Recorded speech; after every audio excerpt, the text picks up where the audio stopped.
I'm Jeremy White, and we're about to lay out the perfect offseason plan for the Buffalo Bills.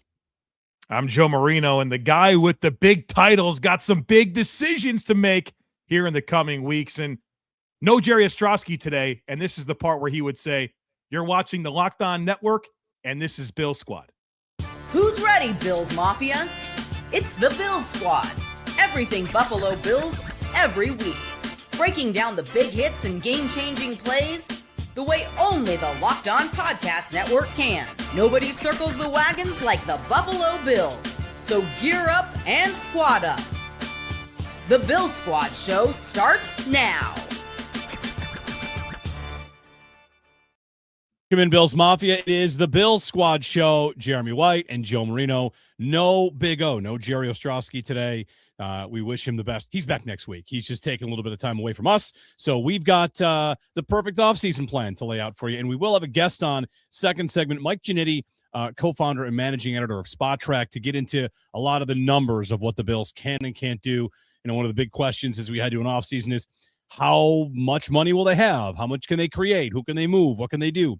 So we'll get into a lot of the numbers side of it with Mike Ginnitti of Spotrac coming up in about 15 minutes. Get some more of your comments at the end of this thing. We also have discussions on how drastic to make it. And as we get started, Mr. Joe Marino there, I kind of want to, I don't know if it's a surprise we're going to do this, but I feel like we should dedicate time to the Dion Dawkins conversation. If nothing else, because we should, I don't know, squash it down or talk about both sides of it. But this morning on GR, I had a couple calls like, hey, about this Dawkins idea. So Matt Perino floated it a couple weeks ago, and it's still just kind of there as an idea. So good afternoon. What do you think about Dion Dawkins? You want to? I almost want to say, like, you want to get nuts? Like, let's get nuts. Well, let's have the conversation. This has been in my Discord channel. This has been brewing for a few weeks as well. And, you know, I'm pretty active in the Discord channel, and I've seen the Dion trade discussions. I've kind of like just backed out a little bit and let it go, and I haven't really said much. So I guess this is my big opportunity to chime in. My initial reaction to the conversation is that I have this urgency to like push back and say, what are we doing? Why are we having this conversation? But I do think that there's some merit to it based on transitions, right? There's a lot of transition that's going to happen with this team. There's been a huge transition at head coach. And so I think that kind of opens the door for everything, right? Like, we should have all of these types of conversations. And Dion Dawkins didn't have his best year. I think you could look throughout whether he was like, he's like the sixth most penalized player in the NFL. There were some physical breakdowns. There were some mental breakdowns. And so you kind of look at that, and maybe that's what's lingering on a lot of people's minds and saying, hey, wrong side of 30, had a down year. Do we get ahead of this, right? And people will say, well, that's what the Patriots did so well for so long, is they got ahead of, you know, moving on from players. I really just don't feel like last year is a good indicator for what the rest of Dion Dawkins' career is going to look like. I do have some confidence that he will age well, and the style that he plays with, and thinking about other players like a Jason Peters and Andrew Whitworth, a Trent Williams. These are tackles that age very, very well. And I think Dion Dawkins can fall right in. And he said something on, I think it was One Bills Live last week, that really gives me that confidence. And he talked about, you know, next year playing at the lightest he's ever played. And that's a big priority for him. And Jerry has said, you know, on these episodes with us, that he feels like Dion maybe had some bad weight this year, and that affected his play. And so I think he's got the right idea. I think he'll execute. I think he's going to take a lot of this personally. You know, Dion's pretty dialed in, man. I was sitting on my couch yesterday, and Dion Dawkins goes live on Instagram. He's riding a camel in Dubai. You know what I mean? Dion's dialed in. He's dialed into what's going on. And I think this is going to be something that really motivates him. And so I guess generally I'm really not for the idea. And what further complicates it for me, Jeremy, is that there's really no cap benefit to doing it. And that's what, like, okay, so we're just going to create a hole and eat a bunch of dead cap to move on from Dion? The Bills need to get a center, a left guard, receivers, edge rusher, D tackle, linebacker, safety. Like, we want to voluntarily create a hole at left tackle? I'm not in. I'm not in on the idea at all. It sounds nuts, and I feel like I'm with you. I actually created banners for us for this to say SHNOW WAY is my answer. I got SHNOW WAY. and I gave you SHNOW as Yes. but all right, like I'm willing to listen. Like you said, I think you laid it out well. Sean McDermott got fired. Everything's on the table. Joe Brady got the job. Jim Leonard's the defensive coordinator. Like they made some changes. All right, so with the idea that does every move they make have to be a cap saving move, right? Let's look at it in terms of when they moved on from Stephon Diggs. They had a problem, and they moved on, and they got a second-round pick for Diggs. I always thought that second-round pick was a high value for them because the Texans paid them to take a cap hit, right? You weren't going to get Diggs for a fourth if I'm eating $26 million. Yeah. You want me to eat $26 million, you got to give me a second. And when the Bills did that, we all knew they didn't get better today, but the idea is they're going to use this to get better and kind of turn. And that position might be a sore spot, Joe, because they really have kind of wandered there. Yeah. But I guess if you want to make the case, you could say, all right, get assets. What assets would you get? I don't know if you get a first-round pick. Can you package it and move up to 8th overall and draft the best tackle in the draft? Would some team want to do that? You could find your way there. I want to get to your point about Dawkins, his game aging well. Why do you think it will age well? Because I feel like I've learned so much from you and Jerry about the way that linemen play and the way that Dawkins is unorthodox and kind of his own guy. So how will that specific skill set that he has be one that ages well? He's a freak athlete. The guy just moves different. And even with some bad weight on him, he's a really explosive mover, and he has such a good feel for angles and how to frame blocks. And then you couple that with a lot of power and a guy that's really, really outstanding with hands. You know, you offensive line play, you got to get your hands on guys and your different types of punch techniques, how you use your hands as like independently to keep those rushers at bay. Dion's phenomenal at it. I think I actually saw somebody the other day that was like, I'm going to create the perfect offensive lineman and I'm going to break it down by traits. And they said, I want Dion Dawkins' hands as like the number one trait or guy that has good hands. That's the guy I want. And he's really the total package. I know he had a down year this past year. Like I acknowledge that simultaneously. But Dion also, he you know, everyone will say he plays the game differently. He does, right? And the differently that he plays the game with actually is harder. He makes it more difficult on himself by playing with a more tighter alignment. Like he plays more forward towards the ball, where a lot of tackles, they want that depth and they want to get themselves in a position to frame. You know, Dion wants to get as close as possible and then win with that technique.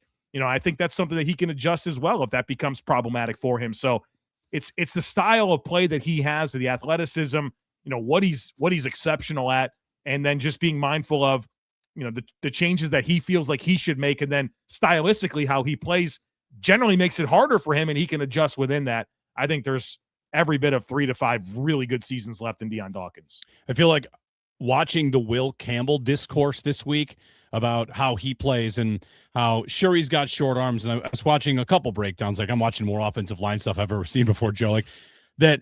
If he's better with his hands, then he can afford to have short arms. And I'm thinking about like how that's Dawkins, not that he has the short arms, but that's Dawkins' number one trait, elite in that department, right? The hand fighting, the chops, the fact that Dawkins has such whether it's unorthodox or rare, that before games they go to the officials and say, by the way, what I'm doing is not holding, right? Like we have these discussions about his skill set. The other thing about last season, Sneaky Joe on the show with me had the numbers that the Bills put him out on an island on a level that a lot of tackles do not get. So, you know, you want to say he's carrying some bad weight or could be in better shape. He's also got a tougher job than most because the Bills love their 5-man protections and they love to leave him by himself. Yeah, and of course, everyone's going to think about that Houston game as like, all right, yeah, that was a mistake. And I think everyone can look back at that and say it's a mistake. But the overall story of the last few years of 5-man protections has been a really good one to share. And Dion's done a phenomenal job being on an island and handling those assignments. And so when you can maximize your eligibles, like we talk about, okay, if you could defend the run defensively with 2 high safeties, like what does that mean, right? Because you now have more bodies for your coverage structures. Or if you could rush with 4, you know, how much that means for your pass defense, because now you don't have to commit as many people to rushing. Like this, apply the same thing to pass pro. Like if you can pass pro with 5 instead of 6 or 7, well, guess what? You got more players for the defense to deal with. It's it can be very, very beneficial for you. And it's mostly worked well for the Bills. And so I don't feel that urgency with Dion. I feel like he's going to be fine. He's got 35-inch arms, by the way, which is the 80th percentile for offensive tackles. And he maximizes that length with how he uses his hands. I mean, even if you showed the Pro Bowl picture there on the screen, but I'm not sure if people watched like the mic'd up that he had, and he was interacting with, I don't even remember who it was. It was some defensive player. Jeffrey Simmons is who it was from the Titans, right? And they were going back and forth with different hand stuff, and you could just see like Dion is as a boxer, right? And he uses those hands, and he was showing different things like in that moment. It's just kind of who he is. And so I think that technical piece combined with the movement will give him a number of good seasons left at left tackle. And it's just not a hole that I find myself super interested in creating right now. Also feels like, we'll have a conversation too about Dawson Knox and, how drastic the Bills want to get. These are core leaders of guys that are on the team. And I feel like it was an episode we had or somewhere along this hiring process. I know who it was. It was, might have been Matthew Collar talking to who works in Minnesota, covers the Vikings. We were talking about young coaches like Kevin O'Connell and Sean McVay. When a young coach gets a job, he walks into a room, and the Bills know Joe Brady, of course, but a young coach, head man, gets a job. What's the first thing he does? He goes to the leaders on the team and says, like, I'm going to need you guys this year, right? Like, I'm going to need you to be my guys. And for the Bills, that's Josh, of course. He's the one offensive captain.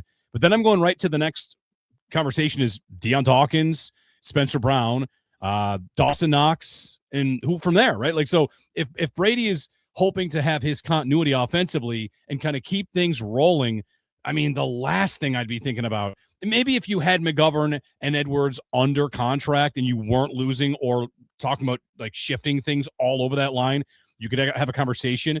But man, it would just seem like such a drastic move. And again, like not for no cap savings in the short term, unless like post June 1.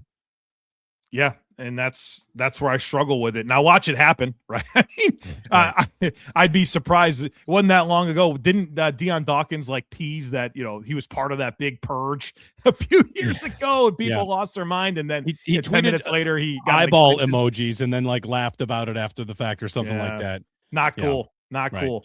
But how drastic should the changes be? Like that's part of this big question. And like, why are we talking about Dawkins? It seems to be, there's a little bit of a swell of chatter about it.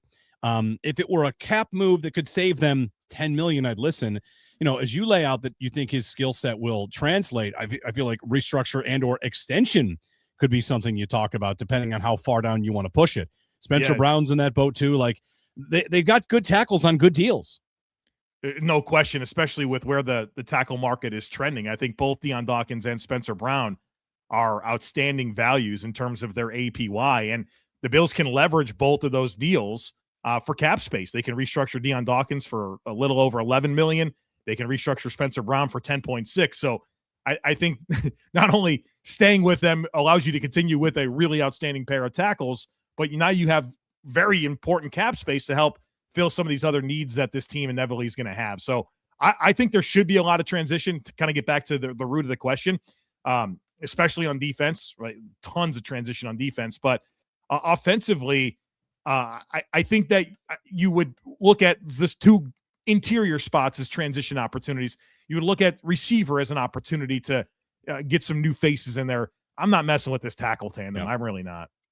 For the money side of it, for the cap side of it, we'll get a break in when we come back. Mike Ginnitti of Spotrac will join us to talk about the other moves that are much more likely than this one, but maybe let's see if he can make sense of why, people might be thinking that the Dawkins trade idea, resetting your age, your depth, just kind of going in a new direction, whether or not that is something that would make any sense. So Mike Ginnitti, Spotrac on the other side when we return here on the Bill Squad Show.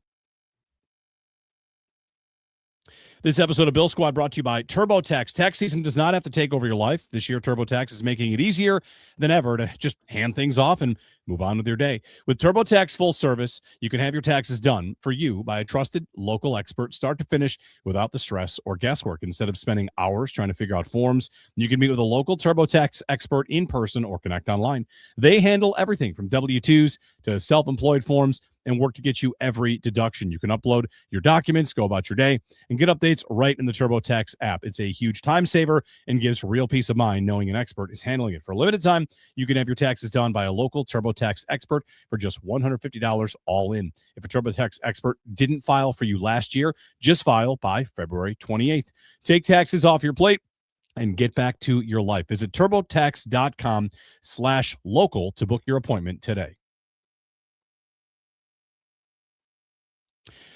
Bill Squad show rolling here on our Thursday episode. We're twice weekly on YouTube and on the Locked On Bills channel as well, all part of the Locked On Podcast Network. Jeremy White and Joe Marino, and thrilled to bring on Mike Ginnitti of Spotrac, who joins us, the guy we go to for the numbers of it all, what the Bills can do. And basically, Mike, by the way, thanks for joining us. It feels like you're the person that fans of teams call to say, what kind of Christmas can we have this year? You know, can we anticipate any big gifts? Will the stocking be full? So thanks for joining us. And how do the Bills look in that department? Yeah, appreciate it, guys. Fine. You know, they've been worse. They've been better. It's for a team, you know, that's quarterfinal, semifinal contention team. They're going to be just fine when you make some of these bigger moves, of course, with Josh's contract and things like that. But, you know, I think the conversation more too, which is what I heard on the intro here, is just how aggressive are they going to be in sort of changing things over a little bit here, and maybe graduating to a new regime, not just in the coaching staff, but maybe in the roster as well. What do you make of that Dawkins idea? It's been floated. We're just talking about it because it seems to be something Bills fans are talking about. Is there any financial sense to it? Maybe not immediately, but soon? Well, certainly not from a cap perspective. It's less than $3 million saved if you're doing this in March. But there is a financial situation that could be brewing otherwise, right? Which is there's 2 years left. He's got about $4 million guaranteed as a starting left tackle, and, you know, an above average starting left tackle, which means you're probably gonna have to start at least considering an extension for 32-year-old Dion Dawkins, which fine. You're probably getting 3 great years out of him. You can fully guarantee those 3 years on a 5-year contract. But, you know, we have seen Brandon Beane make that move 1 year before we think he should make it before, a couple times now, right? Diggs certainly comes up. There's a few more in the docket. I'm just kind of latching on to this idea because of that specifically. It's the age to move a player. You're probably going to have to shell out $70 million guaranteed on the next contract because of the going rate of left tackles. And, you know, it wouldn't behoove from a locker room standpoint to maybe move one of these key pieces just to sort of establish that we are in a new era of Buffalo Bills football. All those things combined don't make a ton of financial sense immediately, but I could see some rationale for it, though not maybe a likely rationale. For the Bills, if they don't do this, you said they're fine. What the big number on what they can get and the cut candidates? If you like the standard cut candidates, Curtis Samuel, Taylor Rapp, there's littler ones to be made. So how much can they get just in terms of players they would be saying goodbye to on the cap? Yeah, you're probably moving off the Dawson Knox contract one way or another, even if you want to retain him. And that's, you know, that's significant savings right there. So that and Curtis Samuel alone, you know, kind of get you cap neutral here, back about $4 million on the positive side. So, you know, you add in Taylor Rapp, maybe a few more, maybe Tyler Bass if things go right in the special teams department, and you can get yourself upwards of positive 10, positive 12 with just a few small releases off this roster. And then obviously the conversions get you deeper. Mike, I want to ask you about Dawson Knox. It's a tricky situation, right? There's a big cap hit, no guaranteed money. If you were to hit the open market, I think he's probably around an $8 million a year tight end. Maybe you disagree with that, but it's challenging. I think the Bills are going to want him back, but like, what are the options here, and kind of what do you see playing out? Yeah, I like the idea of at least right now saying, hey, we want to keep you obviously for obvious reasons, locker room, Josh, and certainly your blocking, but we can't do this at 12 million. So where do we land here? Can we cut this thing in half, build in some incentives that, you know, we helped you kind of get at the end of this past season, and I'll kind of be happy and kumbaya for maybe 1 or 2 more years. That's probably about right. Is it 6.5, 7 million with some incentives to get closer to 10?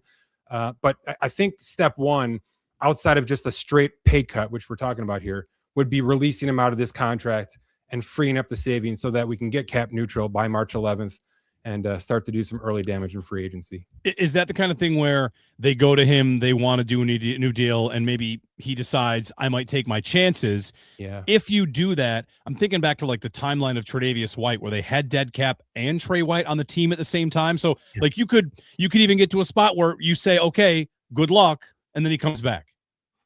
Exactly. And it's timing, right? It's minimal dead cap where you can certainly handle that through March and maybe even into April. And then you're kind of double capping them with a dead cap and then some sort of small bring back cap to roster him back onto the 90th somewhere down the line. But again, it's about getting that 11 million off of the books right now so they can be ample on March 11th. Mike, I feel like the defensive version of this conversation is Taron Johnson. Yeah. What options do the Bills have there? You know, if it weren't for the injuries, this would be a slam dunk. Just extend the guy and keep moving on here. And the cap hit's not daunting. It's 11.5 to keep him right now. I don't think he'd be pressing for an extension with 2 years left at close to 19 million. So, you know, I think you're just probably taking this one on, some sort of small conversion to free up about 5 million, and then just taking yourself through 2026. Just too much risk there from an injury standpoint to really add more money or more situation to that. We, of course, have restructure candidates. Mike Ginnitti of Spotrac joining us. So we mentioned the conversation about Dion Dawkins. He's a restructure and or an extend candidate, or maybe trade. Who knows? Josh, obviously a restructure. This is a thing I like to key in on, Mike, because the GM frustrates me sometimes when he talks about having Josh Allen means making sacrifices. And I think you should never cry about having Josh Allen because having the quarterback you can count it and the ability to restructure over time, like that is such an advantage, right? So what can they do with Josh? How much can they save? And it feels like a restructure of a player of this magnitude is never one you're ultimately going to worry about in the long term. No. And really the only time you start to consider not doing it is when you're bumping up against his next contract, and you don't want to push too much proration into that next contract because things will really start to get heavy for you. So look, they do a simple salary conversion right now. They can free up over 12 million. It's not, you know, significant. You'll need more moves to compound with that, but you've already kind of structured this contract, guys, so that it's kind of baked into the cake with restructures, with the multiple option bonuses and the signing bonus and things like that. So they kind of took that mostly out of the equation with the way they process this out of the gate, which I think is what Beane alludes to when he says that, you know, there's some sacrifices to be made. It's still an expensive contract, but again, it is also the reason that you're attracting so many of the players you're attracting right now. Yeah. So Spencer Brown, Josh, Dion, and the cuts we mentioned, we're looking at like about $40 million is what you can kind of easily get without working too hard. Yeah, that's the number I'm getting right now. I'm kind of using my roster manager here as we talk, and you know, just with those 4 or 5 moves, and let's just say they convert Dion Dawkins versus trading him, I'm at 38.5 without trying too hard. So comfortable to walk into March with, but you want to maybe get closer to 50 if you want to do some damage, especially with the weapons. So, all right, go ahead, Joe. No, I was going to ask it about just when the Bills get to the point where they're going to start adding talent. We've seen Brandon Beane use a lot of void years, right? I mean, It's a big consequence right now to like what happened with Joey Bosa and Larry Ogunjobi, and we've seen, you know, what they did with Matt Milano. They're going to be paying a lot of money for players that aren't going to be on this team. Yeah. In your tracking of all of this, have you seen that accelerate for Brandon Beane? And then across the league, it feels like maybe dead cap is becoming more consumable in ways that maybe 5 or 6 years ago, dead cap was like the enemy of all things. Now, I mean, look at Seattle, right? They had a ton of dead cap, and we're seeing more and more teams do this. So Beane's behavior, the dead money, and then maybe some league trends. For sure, internally with Brandon Beane. In fact, he was pretty adamant early on in his tenure at avoiding that at all costs. We're not going to convert salaries. We're not going to take on void years. We're going to play within the lines that are given to me and not extend out. And then he looked around, and the cap jumped up 10% 4 straight years, even through the COVID stuff. And he realized he was playing softball in a baseball league, and he had to sort of play ball a little bit more with this. We had the Rams win the Super Bowl with the most dead cap in football that season. We had Seattle this year. It is Denver, of course, with the Russell Wilson situation, stay relevant.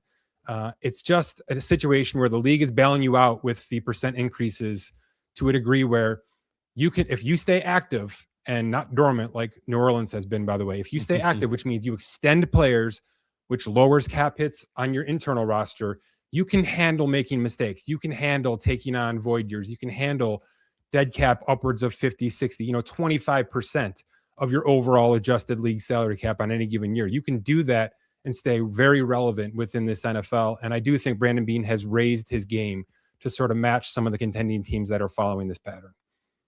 Mike Ginnitti of Spotrac joining us here on the Bill Squad show. Market value, Connor McGovern, David Edwards. These are the 2 big decisions for the Bills right now.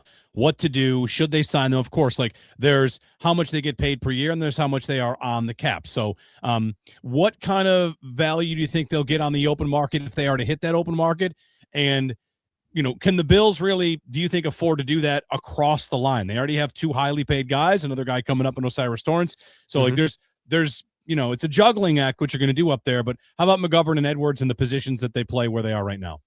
Yeah, I'm leaning more towards keeping McGovern here before this contract voids, and you don't need to do it that quickly if you're working on negotiations. But I've got him right around that 3 for $50 mark on an extension.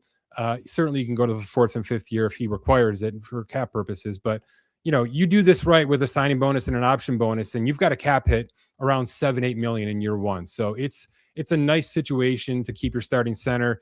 With McGovern, if he walks, there's a chance, I'm not saying it's like, there's a chance he walks into a Robert Hunt free agent contract that seemed crazy from the Carolina Panthers and yet has sort of helped make them relevant in the NFC at the same time. So there's big money for starting caliber contention team interior offensive lineman right now, to the degree of most of the time you're keeping 1, not 2, and certainly not 3, as we've seen in Kansas City for the past couple of seasons. Mike, in looking across like the free agency crop, I've kind of started to look at positions and get familiar with, which contracts are expiring. And obviously we're like a month away, and inevitably extensions are going to happen, and that's going to look more and more lean. And it already looks kind of lean to me. What do you think about the relationship between the expiring contracts and the cap space across the league? Because I don't know. I feel like maybe there's not as much to go around. This feels like an offseason to me that's going to be about big extensions. Yeah. You talk about that 23 class. There's some huge names that need to get extended. And maybe more in the trade piece for player movement. Of course, there'll be some free agent activity, but do you feel this way, or what's kind of your perception of all that? We've had less and less free agent overpays in all of the sports that we cover, by the way, especially baseball. That's been course corrected maybe more than any sport, but definitely in football as well. And it's because of the trade. Teams have become less afraid to lose a draft pick or 2 if it means getting me an impact player immediately right now. And we'll continue to see that grow both at the deadline and in early March. So I expect, 3 to 4 blockbuster trades to be announced down the pipeline, March 9, 10, 11, 12. And by the way, I would expect Buffalo to be in consideration for one of those moves, because that is the value way to play the offseason right now, especially if it's a slam dunk. This guy's going to fill a hole over the next 2 seasons. We don't care about the guarantees. So I do think that's where things have swung, both offseason and in season. With that said, though, and Joe, you hit on a pretty solid point. We have teams that have now seen Denver and New England go from basically 0 to 100 by just spending like crazy over a couple of off seasons and being smart about it. We have 3 teams that I project to have about $100 million of cap space. We don't have a great free agent class, especially after franchise tags are done. We don't have a great class, which means we're going to see, Juwan Johnson and maybe Connor McGovern and a couple of other names, Tyler Lindenbaum, maybe center in Baltimore, get contracts that seem absurd. Alex Pierce, absurd. Devin out Lloyd. of Indianapolis. And yet it's because teams have room, they can front load, and they want one single guy to fill a need that they think can take them into the next level. So that's sort of how it works. There's like a 1% class in free agency that will get strongly overpaid because of need, but you will see teams use trade more and more because of what we've talked about here. So that in mind, let's get to one more position. We could get to Max Crosby, how tradable his contract is. I think you told me on WGR, very tradable for the Raiders, right? So a team that takes him on would have to be able to fit him in. So maybe get you on Crosby first. If the Bills wanted to make that happen, they could make it happen? Yeah, we just added this to our roster tool. So if you go to acquire Max Crosby to the Bills for whatever you want to do, a first and a third, whatever it's going to be, he'll bring a $30 million cap hit over. But then you can just process a conversion on that and immediately free up 23 million of that, because it's all base salary. So okay, all right, yeah, right. you can bring that cap hit down into the 7s pretty quickly, and even lower if you want to. So it's about what you're giving up, not so much about what you're taking on in a lot of these cases. Now, you've got a guy on an expiring contract who needs an extension, like with DK Metcalf last year. That's a different ball of wax, because you're structuring guarantees and things like that. But with Crosby, that's all baked in. You kind of know what you're getting, at least for 1 year, and then you can talk about an offseason situation with an extension next year, not unlike what Stafford had to do with the Rams, right? So Crosby's unbelievably attractive from every angle, including leaving the Las Vegas Raiders for cap and draft capital.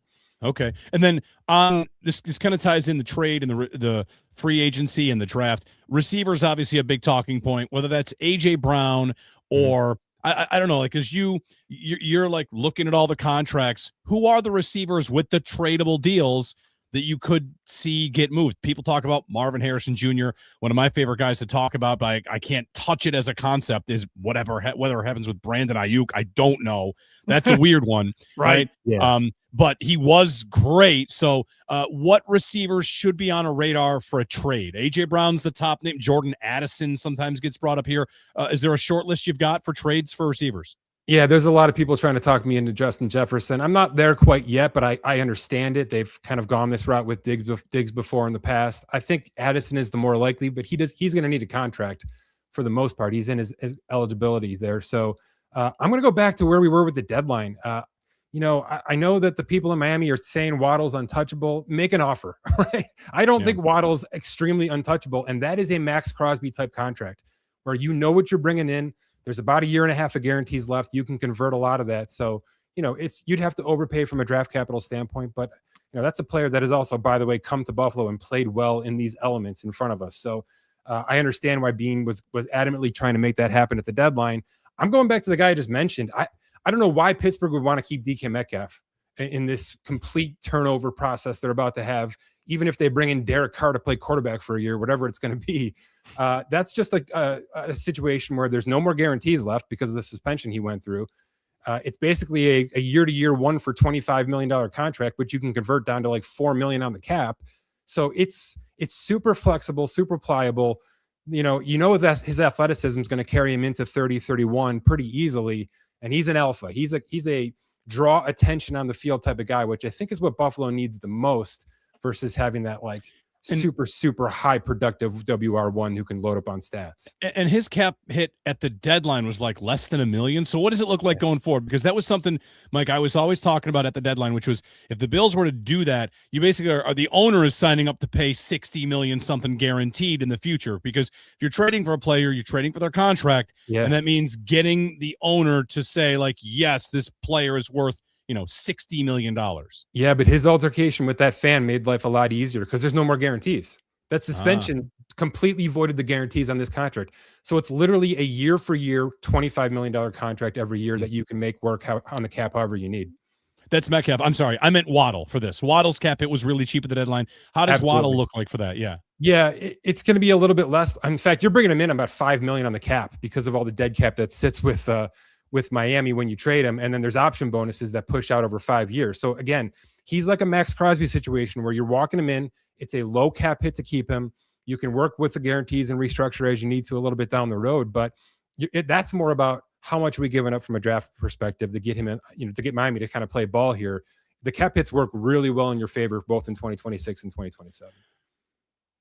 I think Go ahead, Jeremy. I was going to say the website is Spotrac.com. Before we let you go, Joe, you had something else real quick? I was going to ask you the kind of the opposite of that question. We talk about what attractive contracts are there that the Bills could trade for. Is there a contract that the Bills have that looks like it could be attractive to move on from, where there would be some benefit there, maybe a player that we're not thinking of? I think they hope it's Josh Palmer, but I don't think it is. Yeah, that's kind of what has brought me back to Dawkins a little bit. And not to bring that back full circle, but there's value there. You know what I mean? That's a position of power that teams generally don't have. I don't know why Buffalo would give up on theirs, without having his replacement on the roster yet, but that's the one I look at right now. Other than that, they've done a pretty nice job of sort of trimming the fat off and doing that kind of work. But, we do have situations that, if they want to load up on draft picks versus going into the free agent market, I'm not going to give you a hot take, but Dalton Kincaid is one of those players. Keon Coleman is one of those players that teams are at least calling about because there's been red flags from certain angles. I don't think Buffalo moves on either of those players this year specifically, though. All right. Spotrac.com, the website. And you mentioned you've added in some new tools people can use when they go to the site.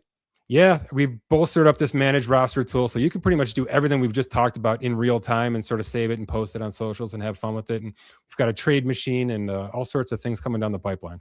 Beautiful. Spotrac.com. Mike Ginnitti. Thanks, Mike. As always, great stuff. My pleasure, guys. Thanks. All right. Mike Ginnitti on Spotrac joining us here on the Bill Squad Show, giving you everything you need to know about the cap And we had some people in the comments like, what does it mean, a conversion? Like, well, the cap is complicated, and I still don't totally understand it, but conceptually, it's just like, there's times you can do it. If you go to Spotrac.com, you can see some of how things get converted and learn a little bit about it. It's not just the NFL too. It's like every sport, every team. They've got you covered. So go to Spotrac.com for that. And our thanks to Mike Ginnitti. All right, when we return, we'll get you some thoughts on what we just heard there. Some of the ideas: Waddle, Metcalf, the Dawkins trade. All of a sudden, maybe that does sound like there's a financial element to it. He laid it out as having some merit. So we've got plenty to chew on here, and we'll do that with you as we continue along on the Bill Squad Show.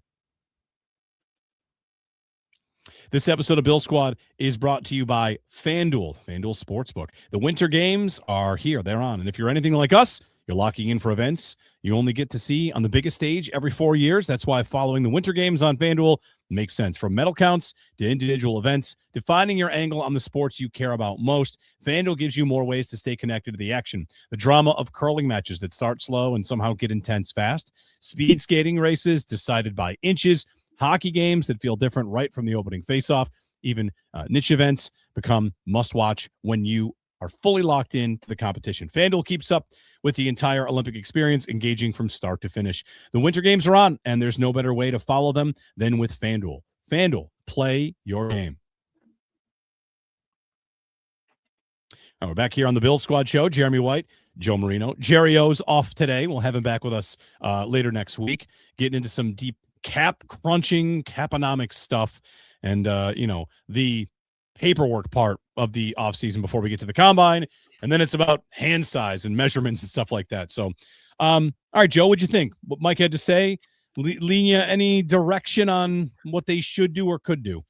Well, he got me excited. I feel like based on his analysis, the Bills will be in a position to have $40-ish million of workable cap space. And you can do a lot with that. And that's good because the Bills need to do a lot. But the thing that's like really lingering from that chat was him going back to the Jaylen Waddle conversation. Mm-hmm. And, well, we know that Brandon Beane tried to trade for Jaylen Waddle, and that wasn't able to get done. And I think about the circumstances, and they had an interim GM in Champ Kelly, and I'm sure that's a difficult thing to pull the trigger on, as you're getting ready to transition your general manager. And of course, Mike McDaniel's eventually fired.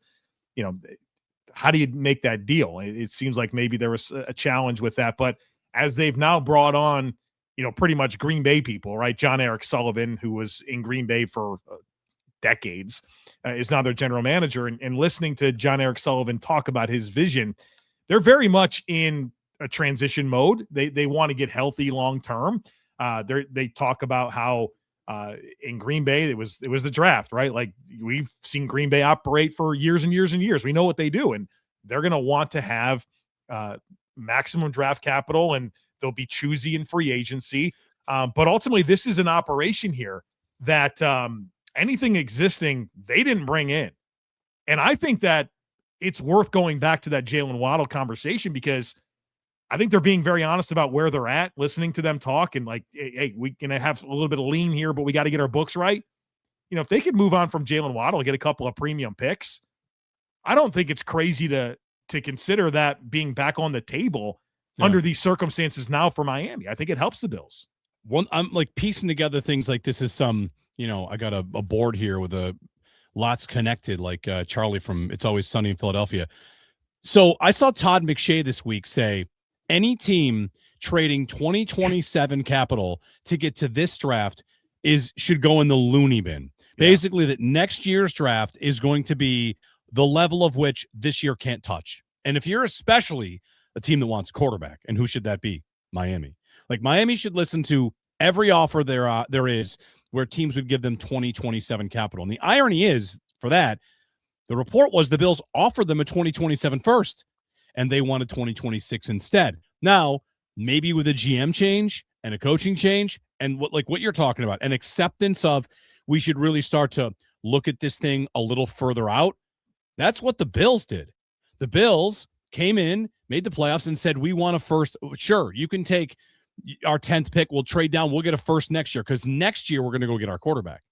And anybody wanting to follow that model where you can move up and get near the top, you don't have to be terrible. You just kind of turn and burn on first round picks. It's a zoom out. And I know we're often, Joe, like in the moment about one player, but if Miami or any of these teams wants 2027 assets and the Bills are trying to win now, it feels like that's a good spot to try and trade from, like offer 2027 assets. How do you feel about that, knowing that not only is the 2027 draft brimming with talent? I heard Todd say the same things. I listened to that podcast episode. It was very good. And so we have that knowledge, but here's the other piece. You're lying to yourself if you're not a little concerned about the Bills this year, right? Like, I mean, I think there's a good chance they're going to be a double-digit win team that goes in the playoffs. But I mean, there's a lot of transition. There's a new coach. The last thing you want to do is give Miami a pick in 2027. That's not the traditional, last 6 or so picks of the first round. Like, if this thing goes south, now all of a sudden you've handed Miami a meaningful pick. What if the Bills have a year like Kansas City did this year? What if they miss the playoffs like Baltimore? Like, it would be terrible. I mean, Josh Allen has the longest start streak in the NFL. Is that a good thing or a bad thing? Does that mean he's due, or is he just not going to get hurt? Right. You know what I mean? Like, that makes me nervous. Part of my answer would be I watched this GM make a trade with the Chiefs, so I feel like he can't be afraid of trading with Miami because the Miami's chasing them. But, all right, to that point, the thing I get with on receiver, like Waddle, the deadline, is he the caliber of receiver that would make a big difference on this team? I think, yes, he'd make a big difference. He's a younger before Tyreek Hill got to Miami, Waddle was like a star in his rookie season. He showed up and he kind of got buried a little bit by Tyreek Hill and a limited passing offense. And I wonder, truly given the opportunity to like spread his wings and become whatever, not a 150 target guy, but just get back to primary guy on a team that goes out on the outside and wins with straight speed. And the Bills could, of course, hit teams over the top after they're smashing them in the face with their new offense. I'm a little nervous about any deal that involves compensation and big money because the Bills already have money tied up in receiver, and I don't like it. It makes me uncomfortable. If I could undo the Josh Palmer contract, I'd be about it. But right now I got Shakir making a lot for what they use him for, and Palmer making a good chunk. And I'm going to try and resurrect Keon Coleman. I don't know how I want them to attack this yet. I might need to see free agency start, but the Waddle idea has always been interesting. It's I don't know that it's my favorite or not. My favorite is always young first round receiver. Like my favorite is a Dunze, which the ship sailed, Joe. We can't get there. But to me, that was always going to be a move that was worth it. Like trade up for that guy, and the surplus on what you get because he's getting paid so little is so good. And the Bills they have not been cashing in on getting guys that are outperforming their contracts. The list is low on guys that outperform their contracts with this team right now. We spoke this morning on WGR, and I brought up the idea or the thought that, how important is this wide receiver need? And we would both agree that it's pretty significant. Do you leave that into what's available when you're on the clock at pick 26? Is it too significant of a need to, all right, well, we'll take one of these back part of the first round receivers, and maybe it's Keon Coleman, maybe it's Ricky Pearsall, maybe it's Xavier Worthy, maybe it's whoever, these types of players that kind of fall. Maybe it's Ladd McConkey. Like there's all different ranges of outcomes there. Or do you want to maybe go with the more veteran route? And it doesn't have to be a trade. Like if Alec Pierce was the move, if the Bills gave Alec Pierce a 4-year, $100 million deal, and then also drafted a receiver on day 2, does that satisfy your thirst for wide receiver help? Well, not only does it satisfy it right away, but you're probably set for like 3 years and feeling pretty good because you'd have Pierce, who I think is pretty darn good. And then the young guy can hopefully just, come in and give you a little bit early on, not be asked what Keon Coleman was asked to do, which was, hey, kid, good luck. We're dying for a receiver out there. Can you be the guy?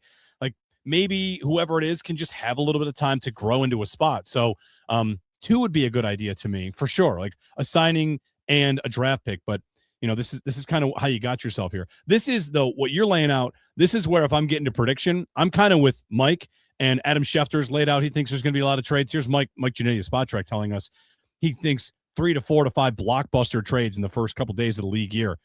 I think the Bills at receiver would be more likely to go for somebody established.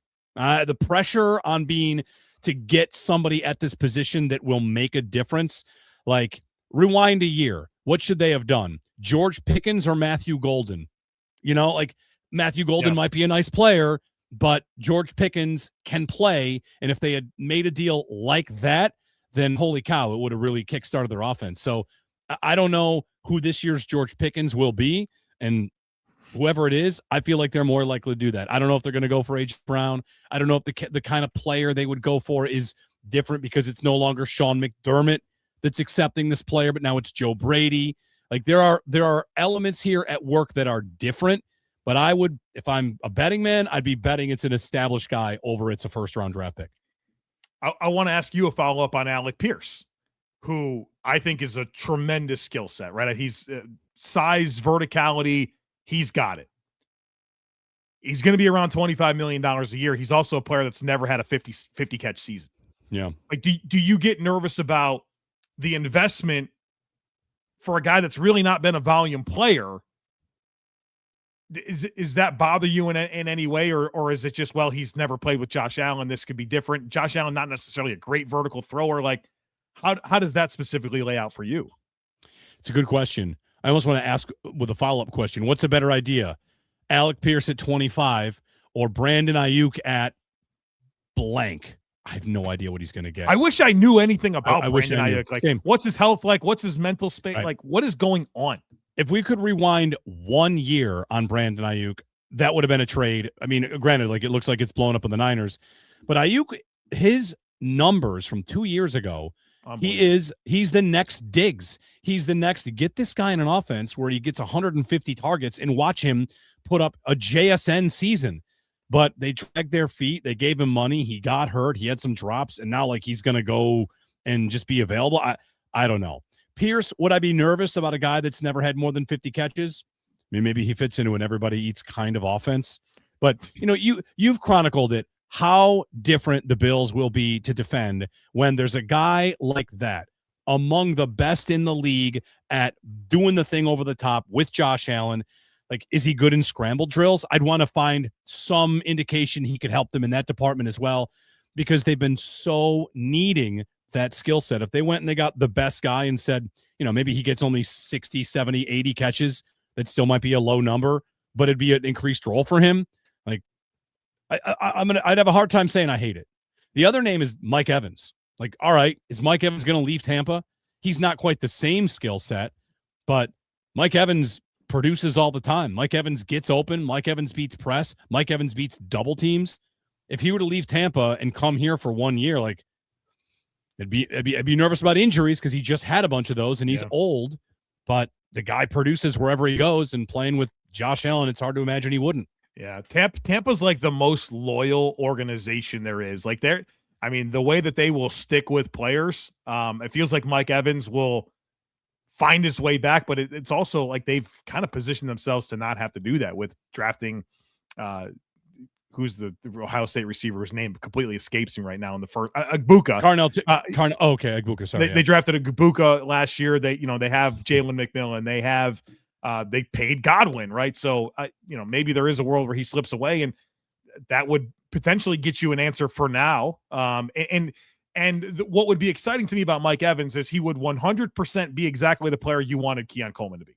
And that's a missing role from this offense. Like, if we're going to look at Joe Brady as saying, hey, he's a Sean Payton disciple, he wants Sean Payton things, they always have an X receiver that can win leverage battles and, run those slants, run those comebacks, win those 50-50 balls. Think about like a Mike Thomas type player. Like, they have Cortland Sutton now in Denver. Like, that piece of the offense would be 100% satisfied with Mike Evans. It's just not a long-term, answer.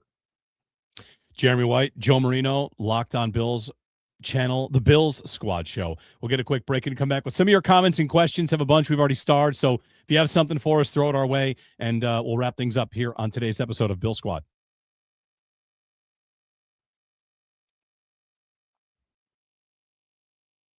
Back here on the Bill Squad Show, digging through the comments here with receiver ideas, defense ideas, All the good stuff. Jeremy White, Joe Marino, thanks for joining us here on a Thursday. We're on twice a week. Next week, we're going to bring in Locked On Scouting host to talk a little bit about the draft as we get all of our combine invites. So, throughout the offseason, we'll do tons of draft coverage. In fact, we're coming up on our anniversary is, I had this in my calendar. It was draft week, wasn't it? It was close to draft week. It was April-ish. It was really close to draft week, maybe a couple times before that, because I think our first episode might have been about the reports the Bills were targeting a safety. Could Malachi Starks be the pick? So coming up on our anniversary, but not our first offseason. We had one of those.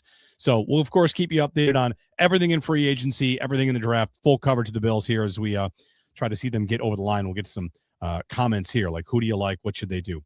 So to the comments, wide receiver options. Here's a list from Jordan: AJ Brown, Jordan Addison, Jaylen Waddle, no on Marvin Harrison Jr., Brian Thomas Jr., and Justin Jefferson.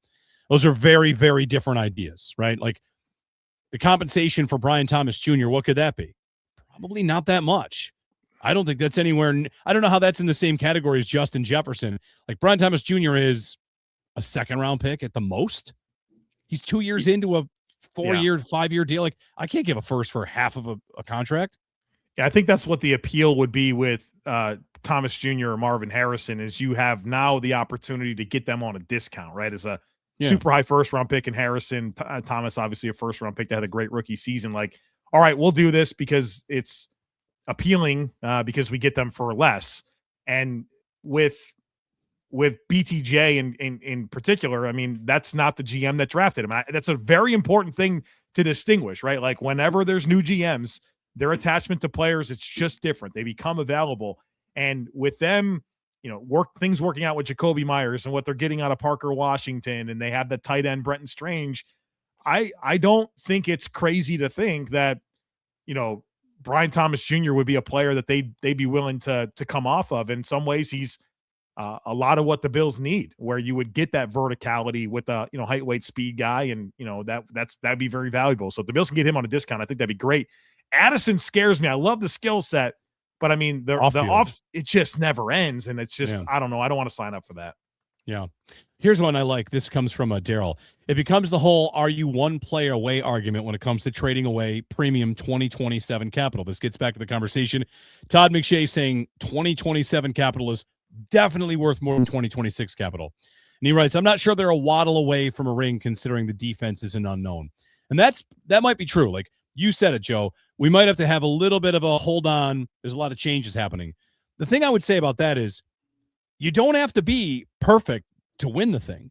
You just have to be the best. You said with us this morning on WGR, Seattle's interior line was a glaring weak spot for them this season. And you just find a way to get past it. So can you win with a defense that's not great? Yeah.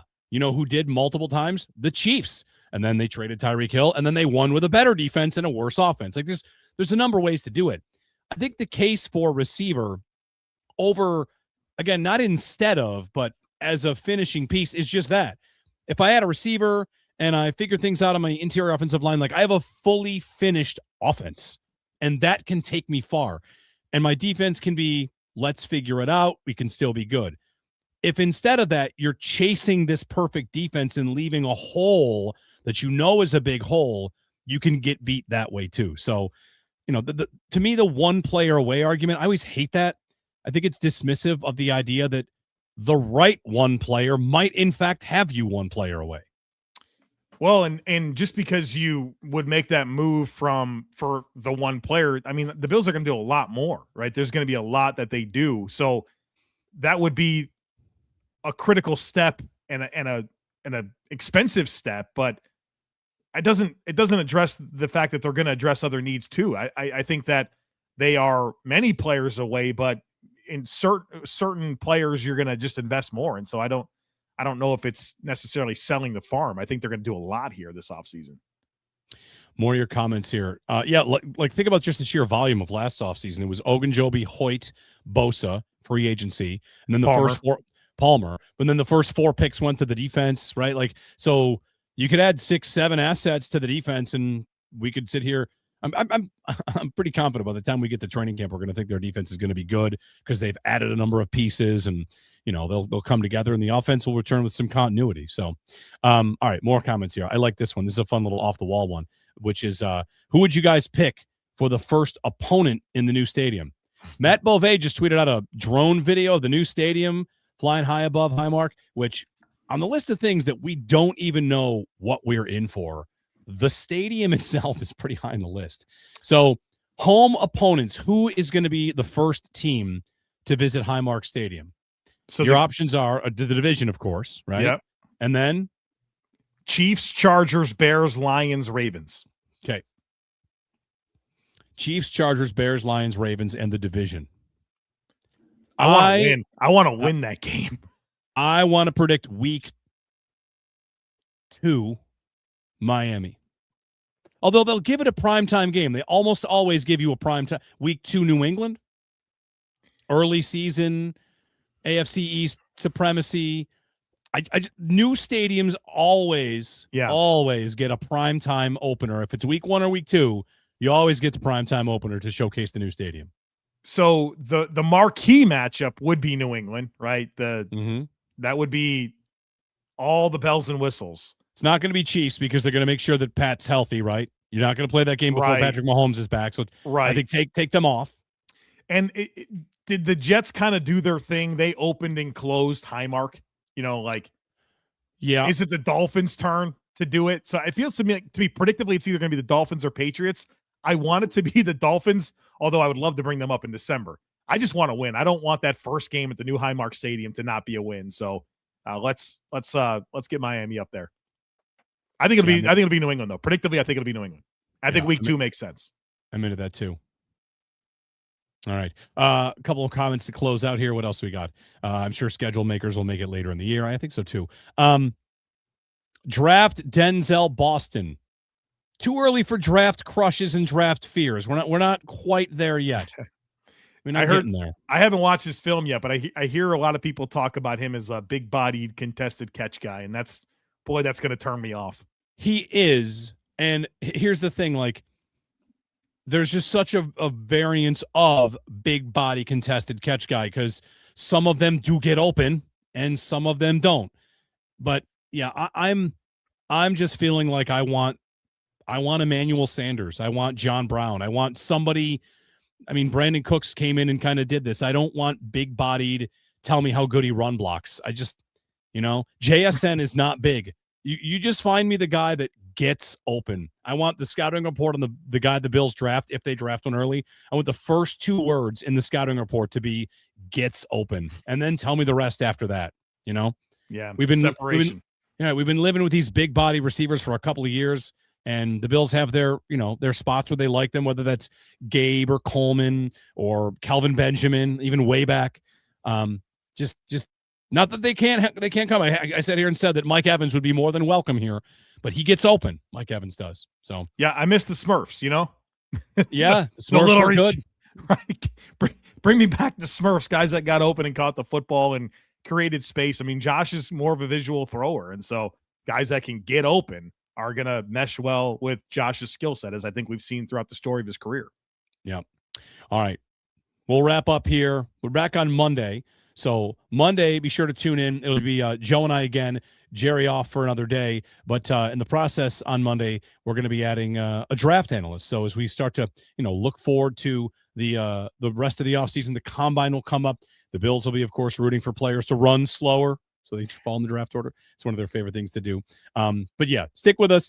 Like and subscribe. Check in with us around every Monday and Thursday, unless we tell you otherwise. You can, of course, find these episodes part of Joe's Locked On Bills channel. You've been going through all the positions.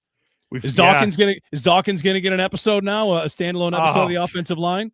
Jeez. Well, we did the offensive line. The good news is, and I've already recorded the episode. I've went through the last 2 weeks, and I've considered every position, and I've talked about every player on the roster and kind of assessed their 2025 and projected them into this new football team here in 2026. So after tomorrow, every single player will have been discussed over the last 2 weeks. And then starting next week, I'm going to get really into ideas, right? Like new player acquisition. So I'm excited to kind of flip into that now that we've laid a foundation. Very good. Well, thanks for joining us today. Thanks for watching. Thanks for listening. Thanks for streaming us wherever you are. We'll be back on Monday. Until then, go Bills. Much love. Go Bills.